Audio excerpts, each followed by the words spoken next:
All right, welcome to the Yard Prep here on the 5 Reasons YouTube channel. It is a playoff Saturday. The Dolphins don't have a lot of playoff Saturdays or Sundays, so we take them where we can get them.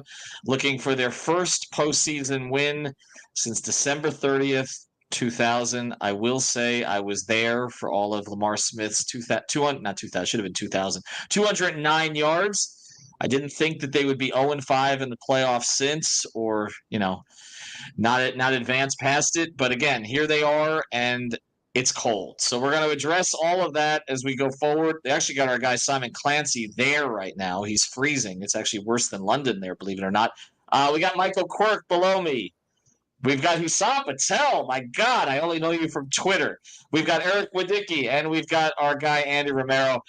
So we're going to take you up next 15 to 20 minutes. We are not letting Lewis Sun talk until after the game, and he's only going to talk if they win. That's what we've decided. No, get out of here. Bye. See ya. All right, let's get to it.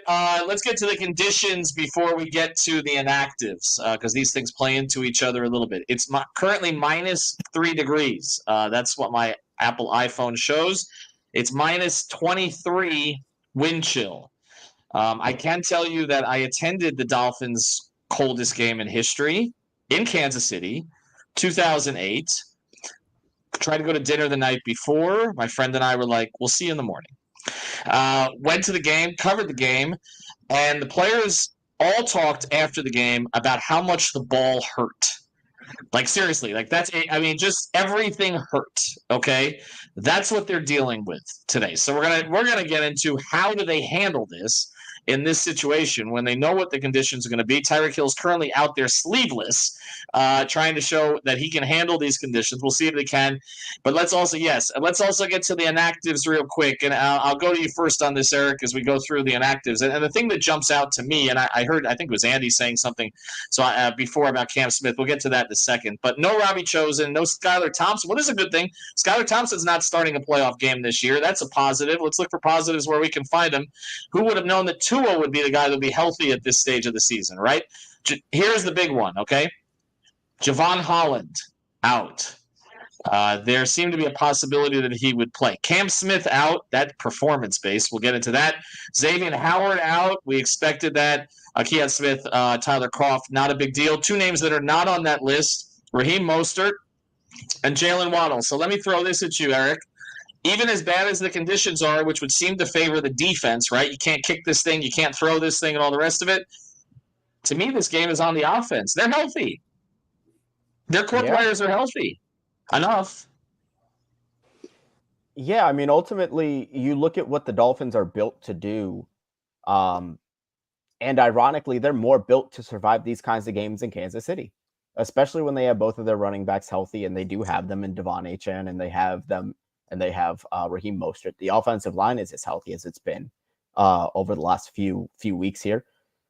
You know, this is the kind of game where it's going to come down to, generally speaking, who's going to be more effective running the football. And I think that's going to come down, and that's going to be a position where the Miami Dolphins look across the sidelines at Kansas City and say, you know what, we feel pretty good about that. Now, Tua is going to have to throw the ball occasionally. And they're going to have to be efficient when he does drop back and throw the ball. It's going to have to be concise, smart decisions. I know that the wind is going to be a factor there as well a little bit in this one. But ultimately, that does end up playing into Miami's hands. If there is a, I can't really conceptualize a way in this game where if they fall, it won't be because the offense didn't deliver. I don't think that the defense is really in a position where, I mean, things can go wrong defensively. But just given the weather and the conditions, it's more likely that if they do lose this game, it will be on the offense. That said, like I mentioned, I do think that the conditions are actually pretty favorable for them, at least in comparison to Kansas City, when you look at what both offenses excel at. But Andy, let's look at the defense, okay? Let's just look from the start of the season, like what was supposed to be out there and what's out there now. No Bradley Chubb. No Jalen Phillips. No Jerome Baker. No Xavier Howard. No Javon Holland. If I was to give you a list of their most important defensive players at the start of the season, The only two, I think, who would be on the list who are actually playing today are Jalen Ramsey and Christian Wilkins. Is that fair? Maybe we throw Sealer in there. Okay, maybe those 3 out of the 8. Oh, no Van Ginkel either, by the way. So let's say 3 of their top 9 defensive players are not playing. And they literally signed old men, not as old as me, but old men off the street. Like they could have signed Joe Green if he was alive, and everybody would be like, okay, he fits with this group. Okay, I mean, JT could probably have given them a few snaps, or Cam Wake. They've never had, like, they've gone into playoff games beat up. They've gone into playoff games without their starting quarterback. They did it without Tannehill, without Tua. 2001, they went in without their rookie receiver, Chris Chambers, who led them in receiving that year, right? They've gone in beat up, okay? But not like this. So how exactly, even though KC's not what KC was, and their offense, obviously, in terms of the receiver position, is weak, and the weather conditions are terrible, how exactly do they stop Mahomes when they're basically playing 7 or 8 backup defenders as starters? Oh, Andy. I don't think Andy hears me. Michael, jump in on that. How exactly do they do that? Yeah, for me, it does almost qualify as elder abuse at this point, putting these pass rushers in these conditions. But everything is going to run through Christian Wilkins. And I don't just mean how he needs to disrupt Kansas City's offensive line, because, they are going to be relying on Isaiah Pacheco a lot. And if he can disrupt that running game, and if he can get into the backfield and make things uncomfortable for Mahomes, that's going to be key. But even more than his play is he's the attitude of that defense. You see how much Josh Allen hates that man. I don't mean to bring up Josh Allen just a few days removed from what happened, but he genuinely hates Christian Wilkins. That's because Christian gets under guys' skin. And you see how Christian gets the rest of the team going. So you need Christian to lead by example, to lead these guys into battle. And something else for me is I think Duke Riley, he's been admonished a bit for how he's filled in for Jerome Baker there. But the Dolphins are going to need Duke Riley to chase down Patrick Mahomes, because that's been a bit of an Achilles heel for the Dolphins this year. Is yes, they can disrupt, they can make things uncomfortable in the pocket, but then when the quarterback escapes, havoc ensues. And we're 6 days removed from seeing that maybe be the reason that the Dolphins are in this precarious situation to begin with. So Patrick Mahomes, he's been more apt to run this year than years past, probably because he hates his receivers more than Josh Allen hates Christian Wilkins. But you need a guy like Duke Riley to be able to chase down Mahomes, to stop them when it's, they get in those 3rd and 8s, when everything's blanketed, the pocket's uncomfortable, and then just having a back-breaking run to convert. So really need to see those two on that end. I'd like to put in Jalen Ramsey, but we already know what Jalen is, and there's not exactly someone for Jalen to lock down on the other side of the ball tonight. Yeah, but that's why I went under on Rashee Rice on Prize Picks. Just should mention that. Use the code 5. Get that initial deposit matched up to $100. Go to prizepicks.com, the Google Play Store, the Apple App Store. I think Rashee Rice is at 6 receptions tonight. And I understand he's their best receiver by default. But here's what I think is going to happen here. I'll go to you on this, Andy. And again, he's been over at 3 of the last 5. I'm still playing him under, which means he'll go over. But I did just win on the Houston game, so let's press my luck a little bit. I think he's going to go to Kelce over and over today. You're in a playoff game. I understand that Kelce's numbers are down. That's exactly why you're getting 5.5 receptions with him right now, because he's been under that in 4 of the last 5. But to me, this is a tight end game. Like, you get it to the guy that you trust the most. I don't think you're going to be able to work the outside very much. But, Andy, let's go to that. So if your weapons on the other side are Pacheco, Rice, Kelce, your defense is a mess right now. Like, how do you handle Mahomes? You try to find a way to slow him down. Unfortunately, with this type of cold, the pass rush is going to be kind of having trouble to get to the quarterback, and Mahomes will be a little more elusive than what our pass rush can do. Especially, we got a lot of experience back there, but we don't got a lot of agility. I don't know what Justin Houston is doing on the 3-cone right now, but we'll see. I would put a combo of Ramsey on Kelce. Maybe you bracket him, one of the safeties, one of the linebackers. I don't want to see one-on-ones with Duke Riley or David Long. That's not their game. We saw that earlier this year. We saw that against the Ravens. I don't want to see those guys one-on-one against any running backs or any tight ends. It's a tough position to be in. Like we said earlier, we're missing 6 of our top players on defense. We're playing with a bunch of backups, with a bunch of guys off the street. It's going to be tough. The equalizer is the weather, believe it or not, because this is not weather that's comfortable for anybody, whether you're from Ecuador or you're from Antarctica. This is not comfortable with pads and a helmet and cleats on. You're not wearing heavy jackets on to protect yourself from this. That's the equalizer in this game. Who can handle it better? Who can plan for it better? It's tough. Vic Fangio has a lot on his plate. I'll tell you that much.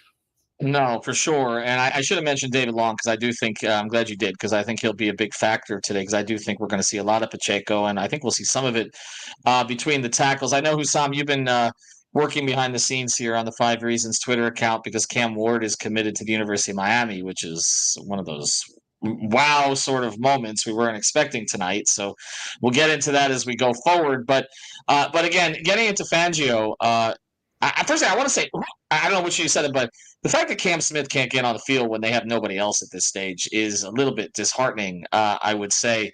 But for you, who is the most important defensive player today? The most important defensive player, I would say more so as a unit, is Duke Riley and David Long Jr., because this game is going to come down to stopping Travis Kelce. Travis Kelce has almost 21 to 22% target share.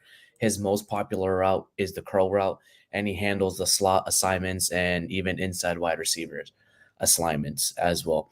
He, works his way up the field, does a little bit of shaking and moving, finds the soft spot, and gains a little bit of yards out of there. So it's going to be a big Duke Riley, big David Long Jr.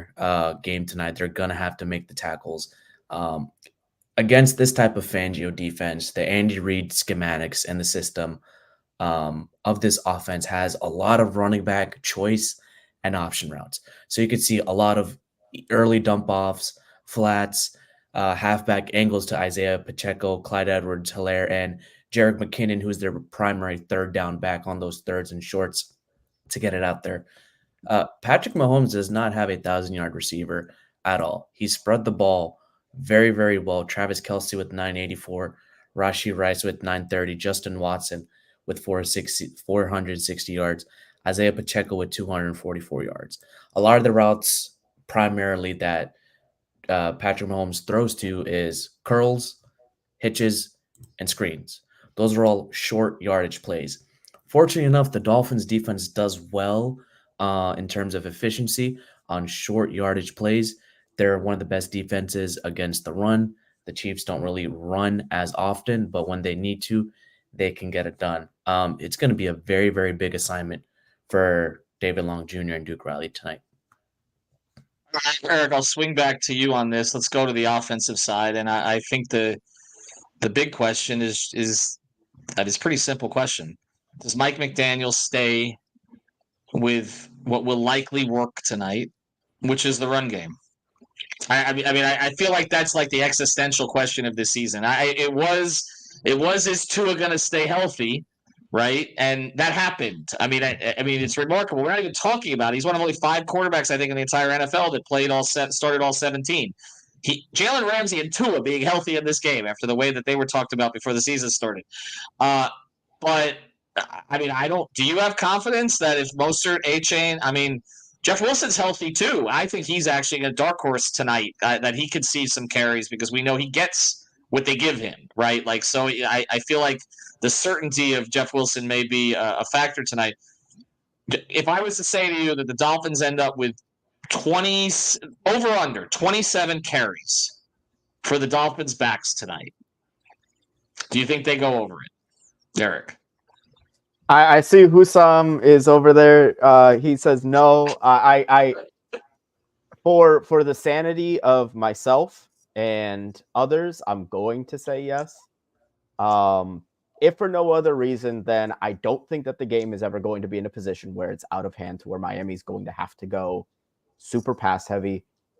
And then on top of that, I think once they get a feel for, it's when you get into these temperatures where it's -4, -5 wind chill to -23, Ethan, as you mentioned, the ball hurts. It hurts for the receivers to catch. This isn't even necessarily about Tua and his ability to throw. Do we trust the receivers to catch the ball, given the way that it's going to be right tonight? So I think he's going to have to lean into the run. I think that the game necessitates that.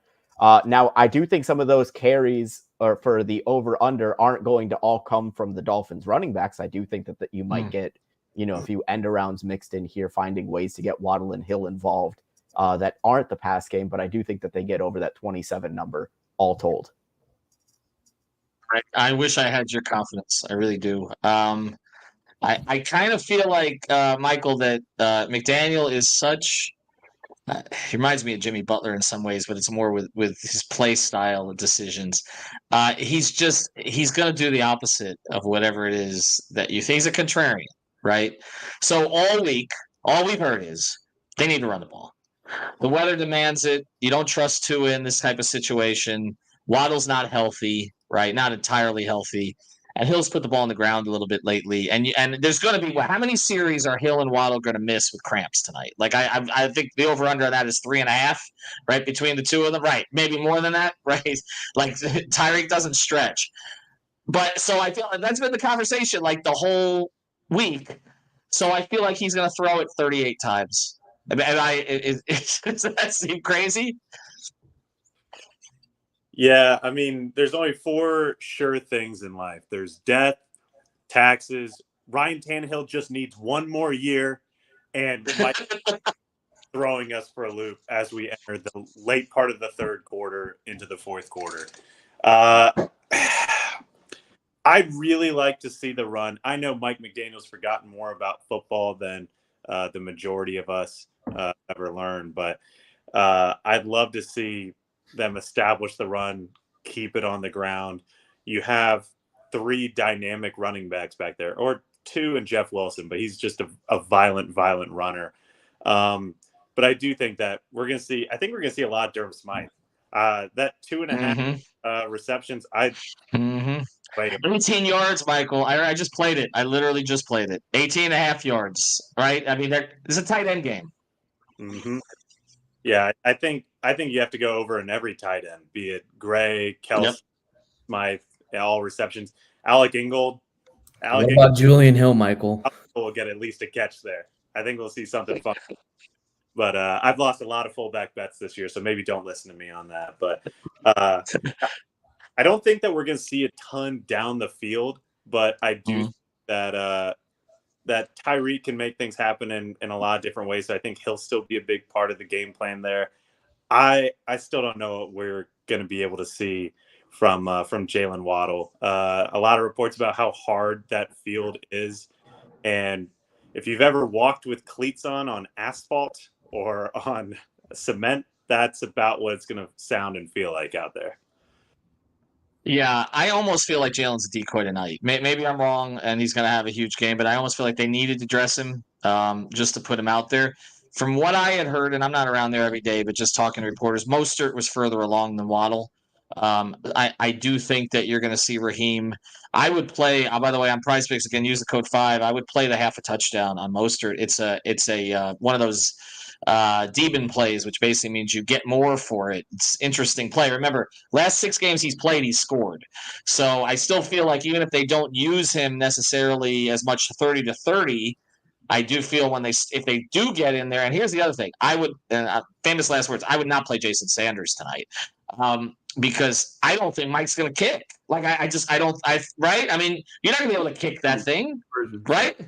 2-point conversions all day, right, Andy? Like, that's kind of how I think if they get inside the 50, he's going on 4th down. He's going to go for it, and that's where he's going to be aggressive tonight while running the ball. That, to me, is more of the combination. All right, so let's get to it, okay? They're 4.5-point dogs. I thought it would be higher, to be honest, considering that they haven't beaten good teams. They lost to Kansas City once already by more than that number. They're going into these conditions. But Kansas City's receivers suck. They really do. Like it may be the worst receiver group in the league. Let's go around here. If this game gets into the 20s and beyond in terms of scoring, can Miami win it? Or do they need to somehow figure out a way to keep this thing in the muck? I think it's going to be a mucky game. If it gets to the 20s, it'll be low 20s, but I don't envision field goals on both sides. So it's going to be divisible by 7, whatever the score is. Well, number could be divisible by 8. Maybe. 8 or 6, actually, right? That's you're they don't get them. About that. You're right about that. It's going to be a mucky game. I hope it's one of those, games you see in the NFL films, 1960s. Run the ball 30 times on both sides. I think it's going to be that way. For X factors, like surprisingly, what's really surprised me on that inactive list was that Robbie Chosen is out for Claypool, and we spoke. Cam Smith is out for Bonner. That there's a reason for that. The type of plays they plan to run, the type of scheme they plan to run on both offensive side and defensive side. Claypool has disappointed us this year, but maybe they learned that he goes straight pretty fast, and they do something with him there. They use him for blocking.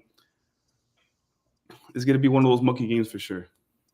Randy, I do think if you want looking for an encouraging sign about Waddle, it's that Chosen is inactive. I think, right? Because you're taking a speed receiver out of the rotation there. You're assuming you're going to get through most of the game with Waddle. I don't trust Chase Claypool at all. Not in any way. He doesn't run the right routes. He's not going to be here next year. I don't think this is a project that will extend past this season. All right, let's get to the picks. We'll swing him around here. We lost Michael for a second, but I think he had to pop off. He's going to be back for post-game show, so I didn't get his picks. So he gets off the hook here. Eric, two things for you. One, well, give me a score. Are they going to cover the 4.5? Can they win this game? They will cover because they will win this game. Okay. I got him 19-16. Oh, all right. And who is the star? The stars are going to be Zach Sealer and Christian Wilkins. We talked about the pass rush without talking about the 2 leading sack guys on this defense right now, and they come from the interior. I think they combine for 4 sacks tonight. All right, Andy, and then we'll let Hussam close here. What do you think? I would say 2014, the 20 being because we don't convert on a 2-point conversion, but we convert on another one, I guess. 2014 Dolphins. And I really, really like what you just said, Eric, about Zealer, because I got Zealer in price picks more than 1 tackle for loss, like 0.5 tackles for loss. I think in these conditions, if they go up the middle, he's getting somebody. So I think you're getting that. I think you're getting that in the first quarter. Actually, I do like that one also. I'll give you mine, and then I'll go to Hussam. I'm gonna go counter on this. I don't think they win. I think they can win. I think they can win. I don't think this is going to be the blowout that some are portraying it as. I think the difference is going to be Patrick Mahomes' legs. I think that there's going to be plays made, and we saw a little of this in the last game, but I think there's going to be plays made, particularly in the fourth quarter, to extend drives, 2-point conversion type stuff.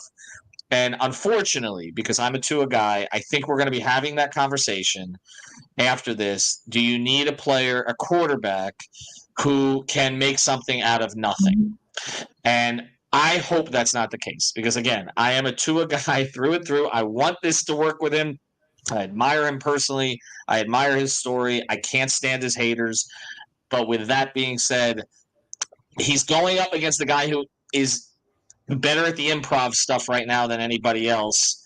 And I actually think the fact that not everybody has their weapons on a neutral field, yes, it helps Miami to a certain extent, but also it does help Mahomes because his receivers couldn't be trusted anyway. So now he's going to have to go back to Kelce and to his legs, and I think ultimately they win the game. I do think that they will barely cover. I don't think they're going to blow them out, but like you said, what did we say? 8s and 6s that this has got to be by. So let's say 20-14 something along those lines. I think KC wins. Hussam, what do we got?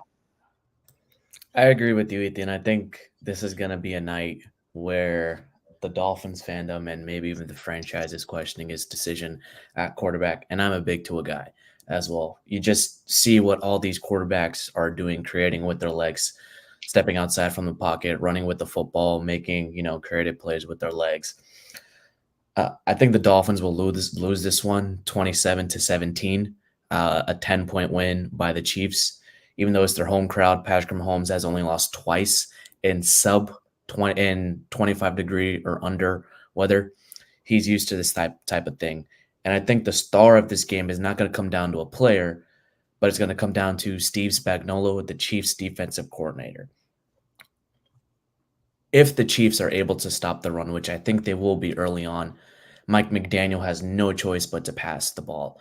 Whenever he's down 3 or down 7, he panics and wants to go for the big chunks, and Tua is the same way. This Chiefs defense runs cover 2 and cover 2 man, at least top 5 in the NFL. They're really, really good at it too. And the Dolphins' offense's biggest crutch is playing against cover 2 man, and Tua does not take the underneath stuff.